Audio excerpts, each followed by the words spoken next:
Coach, talk about the last game, and we'll open for questions. All right. Yeah, obviously excited starting our preparation here, or I should say well underway for our preparation regarding the Georgia game this weekend. But just reflecting back real quick on the Kentucky game there, really feel like, man, if there's any way we could just remove that second quarter, because certainly felt like there was a lot of positives going on.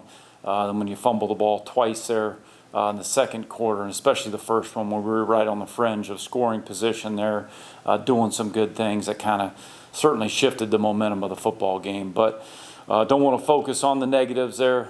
There were a lot of positives when you look at the tape, and some guys did some really good things that we can build on. And obviously our number one goal right now as we get back to the week of practice is getting back out here on the practice field, continuing to work on us. There were details that came up at every single position where we can certainly get better, and we've got to continue to do that. We face a great challenge this week in Georgia, back-to-back national champs, had a great win to get their season started on Saturday night. So it's a great challenge, great opportunity. But we're going to focus on having a great week of preparation with our guys, just continuing to get better and focus on a one-day-at-a-time approach. Coach, I mean, it's not every day that, a program like Ball State gets to face the number one team in the country and back-to-back national champions. Just, what does this opportunity just kind of represent for the program? Yeah, I mean, it's a great challenge. I mean, this is what you want when you're a kid growing up and playing the game of football and you fall in love with it. This is the type of stage that you dream about. You dream about playing in atmospheres like this. You dream about playing in the NFL when you're a kid. So when I turn on the tape and I watch this football team, it obviously speaks for itself that they're incredibly talented. They get some of the top talent in the country year in, year out. But really what's more impressive to me when I turn on the tape is to see the effort that they play with for 4 quarters. The effort and the consistency in that effort is awesome for 4 quarters. I love that when every play is over, they get right back up. They don't get involved in any post-snap activity. They get right back to the huddle. They get right back, get their eyes to the sideline, and get the next call. So I got utmost respect. I've not met Kirby Smart, but I have the utmost respect for how his team plays, because it's one thing to have a team with that kind of talent, but it's another when you put that on the field and you put that on tape week in, week out. The effort, they give it everything they got. Every guy on that roster, whoever's taking the field for them, they give you the best effort, and then when you throw the talent in there on top of that, that's a pretty good combination. And then even more than just their mentality and the attitude they play with, like what would you identify so far as like the strengths on both sides of the ball? I don't know if I've seen a weakness, so that's a credit to them. Again, they're just a good football team. If you want, we can sit here and talk for 30 minutes about every position, but they just reload. They lose draft picks every year, but they've got another man ready to roll. They got incredible depth. So again, you give them credit because they're recruiting against some of the, it's a who's who in the recruiting battle year in, year out. And certainly when you're back-to-back national champions, young men want to be a part of that. And they do a phenomenal job of, playing high-level football week in, week out, no matter who the opponent is. And you're going to get their best shot always. And certainly a credit to their program and to Coach Smart and his staff. Obviously, Caden Simmons' play was a big story from week 1. Have you named a starting quarterback for Georgia? No, we're just going to go back to work here this week. He did a great job coming in the second half, delivered a lot of big-time throws, especially in third down situations there, and handled himself with great poise, very calm in the pocket. So obviously we're going to go into this week. We're going to get repetitions from both he and from Lane throughout the course of practice here, and make a decision here at some point in time. But no matter what happens, I think you can expect to see him on the football field in some way, shape, or form. So he did a really good job, and a lot to build on watching that tape. And then obviously Clayton went down, and then Vaughn also got hurt. Any diagnosis or injury updates for that? Yeah, I don't have any new updates. I misspoke on Saturday after the game, thinking that they were going to get in to see the doctor today, but with it being Labor Day and all that, they're getting in to see the doctor tomorrow. So hope to have an update here tomorrow, I guess would be at the earliest right now for both Clayton and for Vaughn. So don't have any more news on the extent of their injuries or amount of time or anything like that. And And also just anything on Brady and Tavion? Yeah, hopeful. Well, those two guys, certainly Tavion late in the week, felt like he got cleared to play late last week, but just with the limited number of team reps he had taken, wasn't ready to put him out. He went through pregame warm-up, so he'll be back on the practice field full go this week, which will be great, and then we'll just continue to take it day by day with Brady. Hopeful, just like I was last week, that we'll get him back on the practice field, but we'll just take it, day to day with him as well. You're going from an SEC team to another SEC team. What do you think the team learned from Kentucky that they can use for Georgia? I think the message more than anything is if we take care of us, we got to play, you got to execute at a high level, and certainly we can't have the self-inflicted wounds that took place in the second quarter. You can't have those any week, but certainly when you're playing against a team where, in the SEC, which is the best conference in the country, you got to play high-level football for 4 quarters to give yourself a chance. So I think our guys believe that we can compete coming out of that football game against Kentucky, but when you get yourself behind like that, very tough to be able to climb back from a deficit the way we had the other day. So our guys know that. I loved the attitude in here yesterday when we got back, met as a team. They attacked the weight room and handling business with the recovery and all that. Guys, the attitude was great yesterday, and they'll take advantage of a much-needed day off today with rest, but, and good thing for them with not having class today, they're able to attack, film here on Georgia and even do a little bit more today in terms of recovery and taking care of their body. Do you think there's a special attitude as well, just because you're going against the #1 team in the nation? Always, anytime if you're a competitor like our guys are, man, this is a great challenge, man. You look out there and say, hey, this football team, this program has won back-to-back national championships. They haven't lost a game, and it's been a while. I wouldn't want to misspeak on that number, but they're just doing things the right way, and they continue to produce year in, year out. And if you're a competitor, man, what more can you want than an opportunity to go play, on this stage against a team like that? Like you said, a lot of injuries against Kentucky, and now you're going to have some maybe less experienced guys go and play Georgia, for the first game against the #1 team in the country. What's that kind of like for your team, seeing some of the younger guys get more reps in a game like that? Yeah, my message in this game, in any sport, injuries are part of the game. I hate to see it. Certainly we're going to be there for our teammates every step of the way, no matter what the injury is, but it's also a message to the young players, just be ready. You never know when your number's going to be called. You might start the year on scout team, or you might start the year and you're not traveling. But you just never know when your number's going to be called, so you got to be locked in. Every meeting that we have, you got to be locked in on the practice field, and you got to mentally prepare yourself because when your number is called, you want to make sure you go out there and you know that your football team, whatever side of the ball it is, can count on you. And I believe that those are the type of men that we have here. Just 2 more quick things. The running game never really got quite going against Kentucky. Obviously, like we're talking about, SEC defensive linemen are their own beast, but anything that you saw, there's an aspect of the game that can be improved? Yeah, I mean, when you look at it, you got to give them credit, both Kentucky and obviously Georgia this week. These teams are pretty stout. When you talk about the run, they're stout in terms of being the top teams in the country in terms of rushing defense. And so, obviously, we had a few cracks there. We were able to get some yardage, but they're tough to come by, especially when you got that kind of size and speed. So we'll continue to work on a plan that's going to give us the best chance to execute this week, and we'll keep working on what we feel like are going to be strengths for us in terms of some of the run game philosophies and some of the things that we want to do. We'll continue to keep working on that, and then certainly put our guys in a position, what's going to work best for us going into the opponent we face this week.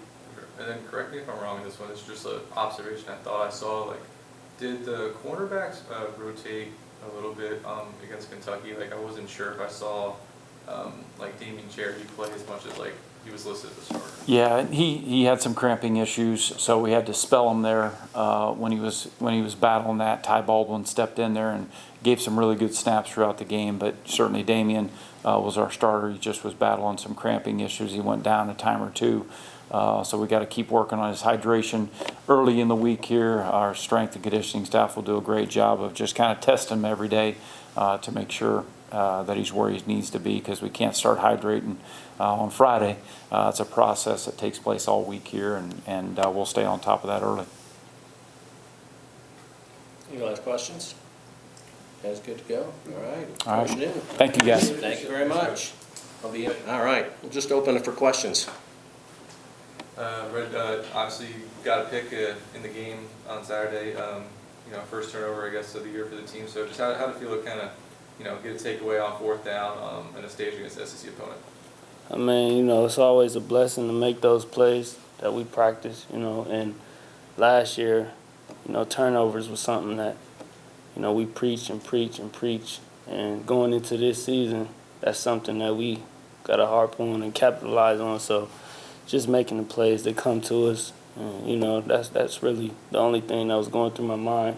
Of course, it's a long game, but that's just the plays that's are available for us to make. And obviously, you were kind of stepping up into the lead quarterback spot there and going against a trio of Kentucky receivers that are pretty heralded. Seemed like you guys did a pretty good job. What do you just think overall of how the passing defense was? Overall, I feel like we did a pretty good job, executing. But, there's always something to work on. There's definitely something to build off of. I'm actually excited, for our group, especially the DBs, because the way we communicated and, just knowing how far we came, dealing with transfers. So it's not always automatic that you're going to come in and just be on the same page and clicking. So just to see that, the potential is very exciting. Yeah, but it doesn't get any easier this week going against the defending back-to-back national champs. Have you guys, got a chance to kind of evaluate what their passing game might look like, and just how do you view the overall opportunity to play a team like that? I mean, every opportunity, we're going to give who we are, regardless of who lined up against us. So, we're just approaching it as another opportunity to get better, and we're just going to take it one day at a time, really. And the main thing for this whole week is just getting better, honing in on the details, getting better, not really looking at it for, a team that won the national championship. We know if we put in the work, we're going to get the results that, everyone would like. And going against an SEC opponent back-to-back weeks, what did you learn from Kentucky that you're going to use in Georgia this week? The main thing I learned about, our team is that we got a lot of fight in us, and we showed that we can play with the best of the best. A lot of positives, a lot of negatives from the game, but that's what this week of preparation is all about, trying to stay on the positive side of things and keeping everything how it's supposed to be. But we're not necessarily looking at it as, we're the little guy walking onto the big man's campus. It's just, 4 quarters of playing ball. That's really what it's all going to come down to. But as far as learning, just the experience, getting to be around how many fans was in the stadium. Just, a lot of people don't get, to play in those type games. So more so the experience. And, as far as speed, I feel like we got some talent here. And I feel like we done got a lot of work leading up to this point. And practice was probably a little faster than the game for us. And then, 48 hours ago, you played Kentucky in the SEC game. How's your body feeling after that? I mean, there's a lot of bumps and bruises, but, it's a physical game, and that's part of the game of football. But it ain't nothing that we ain't been through before. It ain't nothing that we ain't felt before. How would you compare it to a feeling after a MAC game? Is there any differences? I wouldn't really consider it any difference, really. Brandon, I'm going to ask you one question, if you would answer to the guys in the camera. You touched on it a moment ago, pride in the DB room. You lost 3 guys to the NFL, but you're now performing with the best of the best. Talk about the pride you guys have in the DB room, even after losing 3 guys to the NFL. It's a great thing when you can say that you had 3 guys, ahead of you that went on to play professionally. But, it's just, Muncie is like, we're really like defensive back university, really, of the MAC. We take pride in that, really take pride in that. It's been great players ahead of me that I got to learn from, so there's a lot of young guys that's, taking all the teaching and, we just take pride in being the best. You take pride in playing one play at a time and being at your best one play at a time. But that really just comes from our preparation and the things that we talk about on a daily basis, you know. But more than anything, I'll go to war with anyone in this country with that defensive back room, with the whole defense, with this whole team, really, you know. That's just our mindset here. All right, real good. Red Potts, thanks. If you want to hang tight for a second, we'll have you trade places with Ty.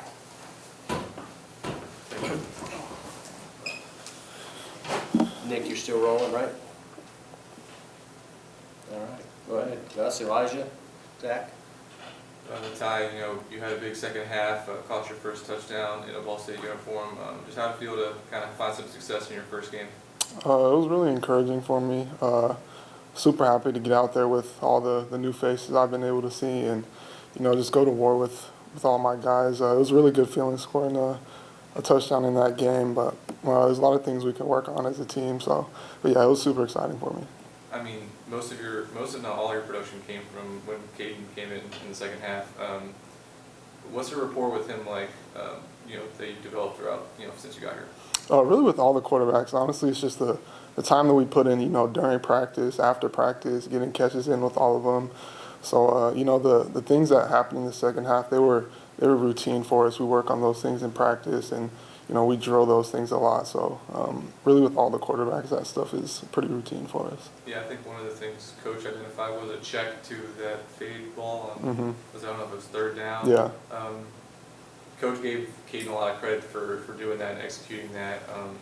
I guess, what went through your mind when he made that kind of big call? I honestly couldn't hear him, though. I think he was trying to scream my name, and I looked over him at the last second. But, yeah, like I said, we work on those things in practice. We make those checks. We go over those things like that. So, I was excited that he made the check. I kind of was expecting it. So, yeah, but like I said, we work on those things a lot. And, yeah, those are things we do a lot. So I was prepared for it. And then, what are some of the things that you kind of alluded to that you think the offense can get better at? I know Georgia's a really daunting opponent, but what do you feel like you guys can improve on? I think that personally we could pick up our tempo a little bit, especially playing SEC teams like that. We want to, try and keep them in their base looks and up the tempo a little bit. I think that's like one of the main things the offense really can work on. You don't get to play the #1 team in the country every day. Is it kind of a different feeling of competition going into this game on Saturday? Not really. I mean, at the end of the day, it's a football game. I've been playing football since as long as I can remember. So, I'm blessed to have this experience and, get to line up and play the defending champions. But at the end of the day, it's just a football game, and it's what I've been doing for a long time. So. Just one more kind of unrelated, just kind of curious. Obviously, you were at Colorado last year, and the program has gone over major changes in just 1 year with new coach and everything, and they ended up kind of upsetting the national runner-ups. Any thoughts on just seeing that kind of surprising win? I mean, not really. I'm happy for my old teammates. Don't really have too much to say about that, but yeah, I'm happy for my old teammates. So, yeah. I think kind of the same thing we asked Tyler. The physicality of an SEC team. How are you feeling? 48 hours later. Yeah. I mean, it's bumps and bruises, but it's football, so nothing too crazy. It's nothing I haven't been through before, so it's not too bad at all. You had some injuries, of course, at Kentucky. Are you kind of nervous going into a team with some, less experienced players? No, not really. Really just the cramping thing. Just got to stay hydrated. It's hot out in Kentucky and Georgia, so we just got to stay on top of those things. Not really nervous for anything at all, but yeah. All right, Ty Robinson, thank you very much. Thank you guys. Fellas, we'll